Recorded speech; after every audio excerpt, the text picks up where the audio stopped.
Well, hello, LockedIn fans. Beetle Bailey here with LockedIn Sports. Our special guest today didn't play high school or major college football, which sometimes can make it harder to get in front of the right people at the next level play.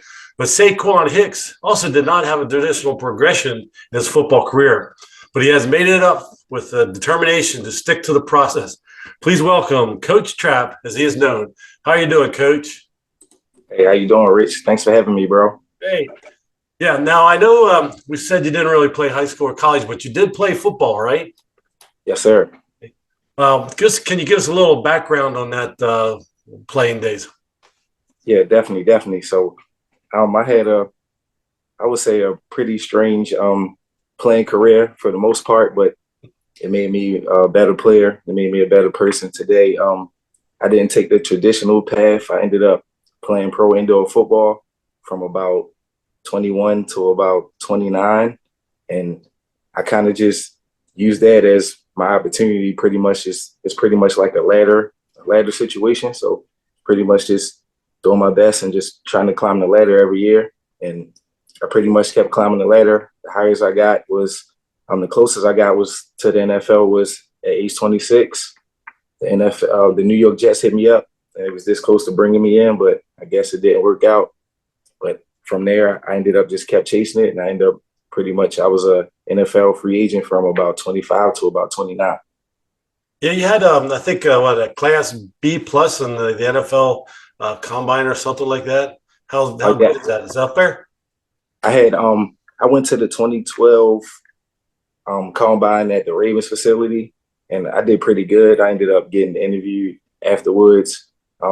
A few years after that, I ended up getting a professional scouting report done for on my film, pretty much from all of my film, my indoor, my outdoor film, and my overall grade was a B plus, like a 80, 85, between 88ish overall, just off of breaking down from an NFL standpoint. Really, for somebody that hasn't really played much high school or college, that was pretty good. Yes, sir. Yes, sir. So, who was your last? I guess you say you played arena football. Who was a couple of the teams you played there with arena? Well, my first year I played for the Virginia Badgers. I ended up playing for a bunch of teams. My most notable team was probably down in the Lakeland area. I played for a team called the Central Florida Jaguars. It was a pretty good team. That was probably my best year overall. When I got back from that season, that's when the Jets hit me up about a month after that season. So that was my best look. I played in the Lancaster area for a bunch of teams. I played for the Chargers. I tried out for the Hurtsburg Stampede early on in my career. I even tried out for the Philadelphia Soul fresh out of high school. I almost made it, but you know how that goes. Just had to stay at it. I'll tell you, you must have done a lot of playing and learning. Just want to give our viewers here a little bit of information background. You got some major certifications here, like a master trainer, a personal trainer, kinesiology, strength and conditioning, sports nutrition, health coach, advanced wellness, balance, stretching and flexibility, group fitness, boot camp instruction, CPR, and psychology. Any of those stick out that I guess you like the best, or you think is more that shows you your ability? Well, I'm a person that's pretty big on professional development. Just I'm a lifetime learner, so I kind of just always, when I get some downtime, I'm just always looking for something new to learn, something new to achieve.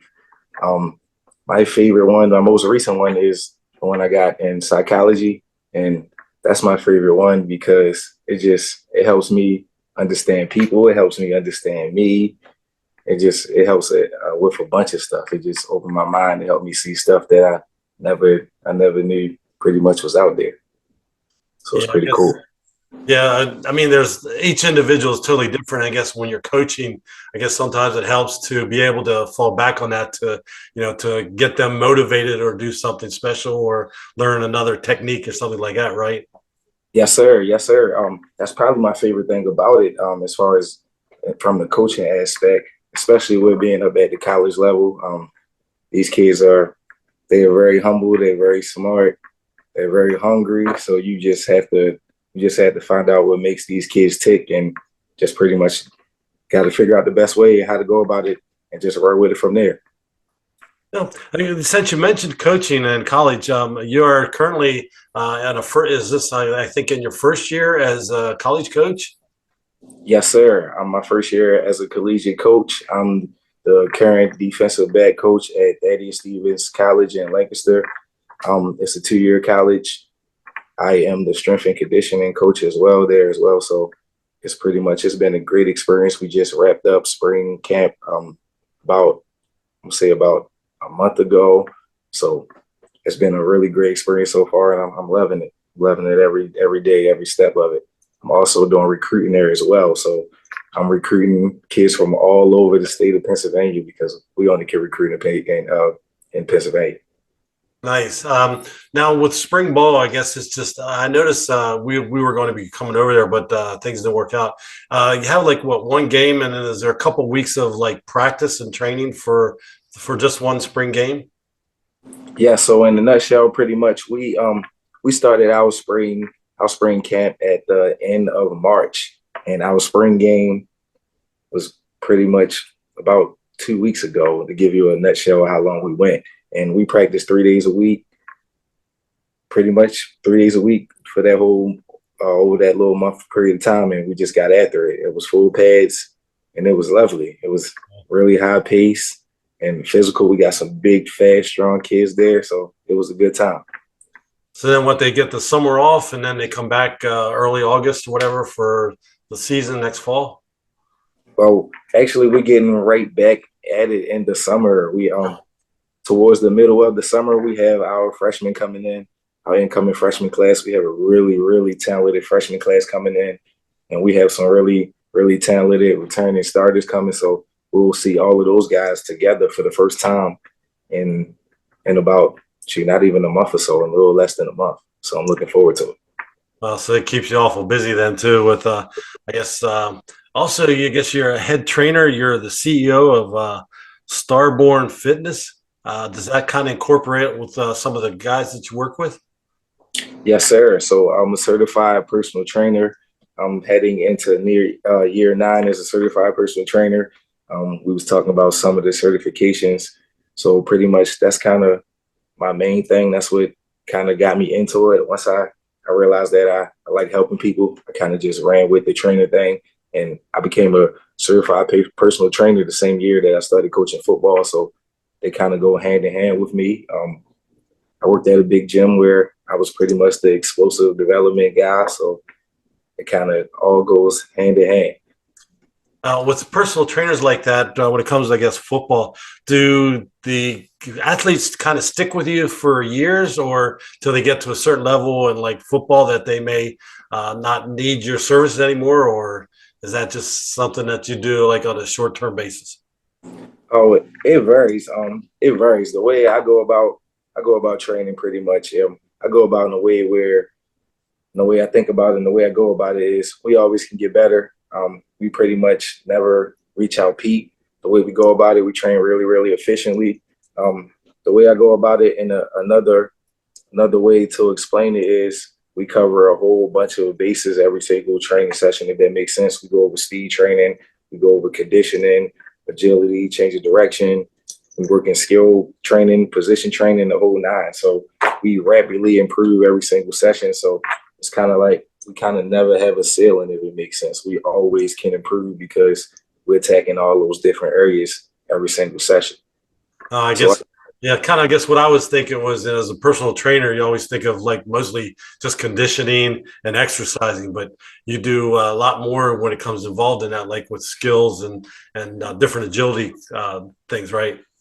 yes, sir. Yes, sir. Just trying to be unique and being innovative and just all of the stuff that I learned over the years, just being able to put it together and just being able to understand it is a blessing. Yeah, I came up on something. I don't know. I think you just started this. It was kind of, I think, unique that you've got some coaches, or at least for your first episode, which I have up here on the side here on our background, the coaches show and the spin block, where you have an offensive coach kind of tell you what kind of plays they're running, and then you tell them what kind of defenses you're playing, and you kind of go back and forth a little bit on this. How's that working out? Yes, sir. We have a coach's show I just started called Spin the Block. And pretty much in a nutshell, it's me linking with a coach from anywhere around the country. It could be a youth level, a high school level, a college level coach.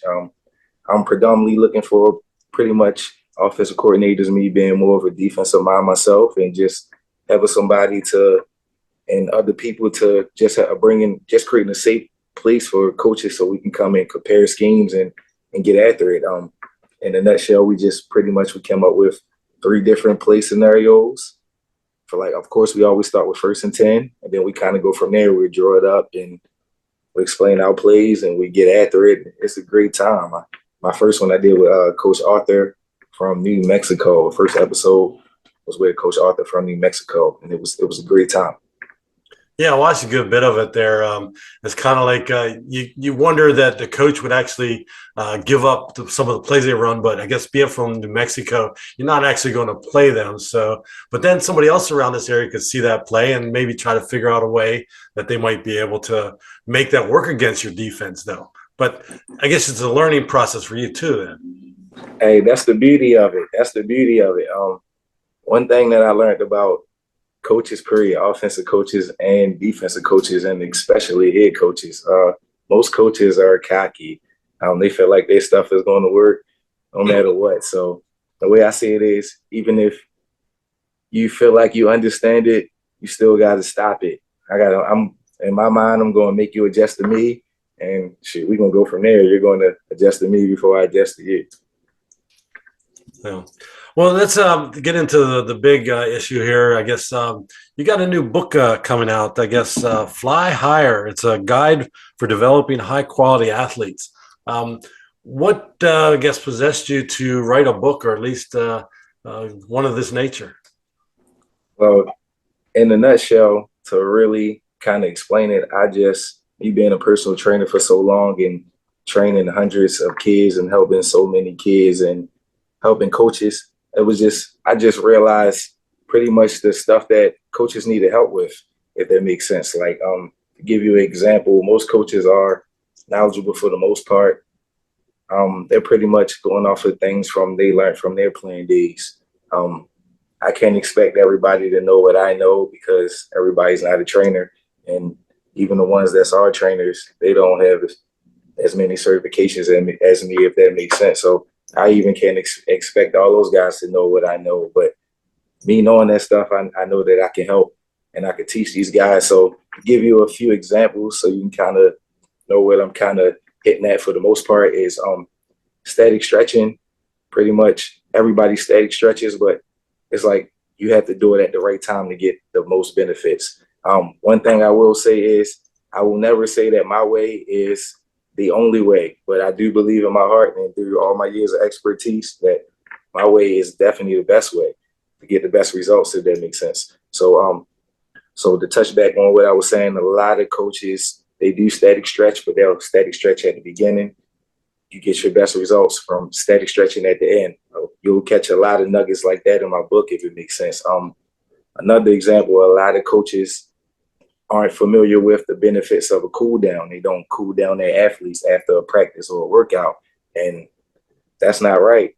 So I pretty much just explain all the stuff like that in my book and give a bunch of examples and just a lot of nuggets to help these coaches and these players develop all of their athletes, because at the end of the day, it's about winning and getting better. And if all of your players are getting better, then eventually you'll start winning. So you developing all of your players into high quality players, then your team will definitely get better. You'll get wins. So with my book, Fly Higher, in the nutshell, was just a guidebook. It's a guidebook to help coaches develop all of their players into high quality athletes, if that makes sense. Did anybody give you any inspiration? Any of the stuff that's in the book? Anything that might stick out in there? I would just pretty much stuff that I learned from training over the years. For the most part, I wouldn't say that any particular person or thing inspired me to write it. Just me thinking about just my experiences over the years, and just being able to articulate it and write it down and just try to help somebody else. That's great. I know you're always out there helping up the athletes and coaching them and wanting them to succeed. And like you say, when they succeed, normally that creates the winning atmosphere and then the winning coach too. So one last thing, I guess too, I just want to check. We talked some time back. How's your music business going? I know you were like the CEO of Street Kings Productions. Yes, sir. Coming out?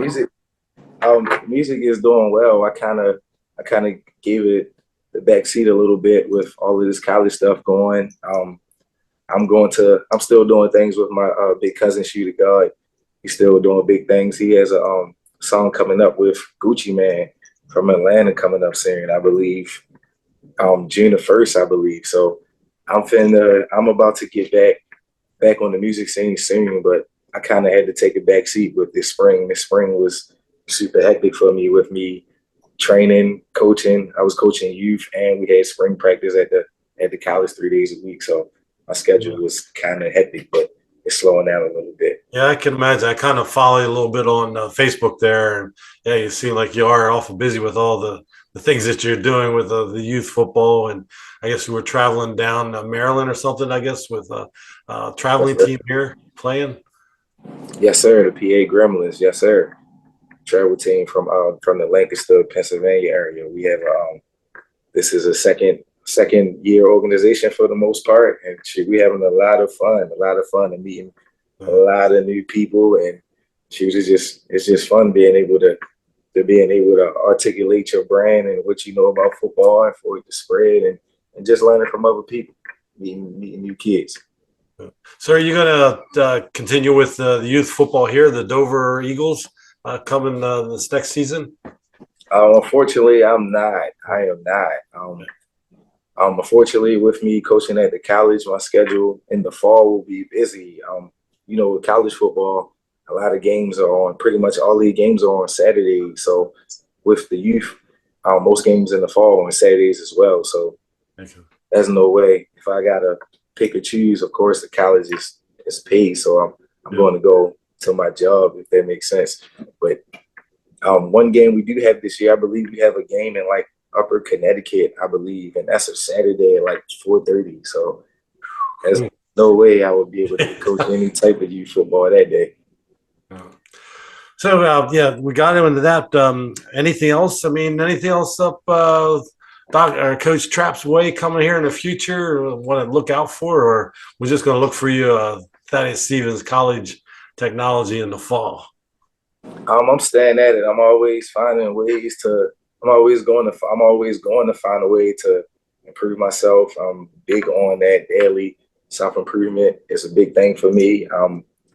Actually, I just enrolled back to go to college, so I'm going to be going back to college. I'm going to get my bachelor's in business administration, and then after that, I plan on getting my master's in education and just pursuing this college football thing and see how far I can go with it. You never know what the future holds, but hopefully, I'm coaching for Miami or Penn State or somewhere one day. And that is awesome. We hope you have best wishes and good luck with that in the future. And thanks for stopping by and sitting down and talking with us for a little bit. Enjoyed it, learned a little bit here, and what you have accomplished in the past is awesome. So thank you. Hey, I super appreciate you, Rich. I super appreciate you, my brother. Anytime, anytime. I'll see you next time. Okay, take care then, Coach. All right, later, brother.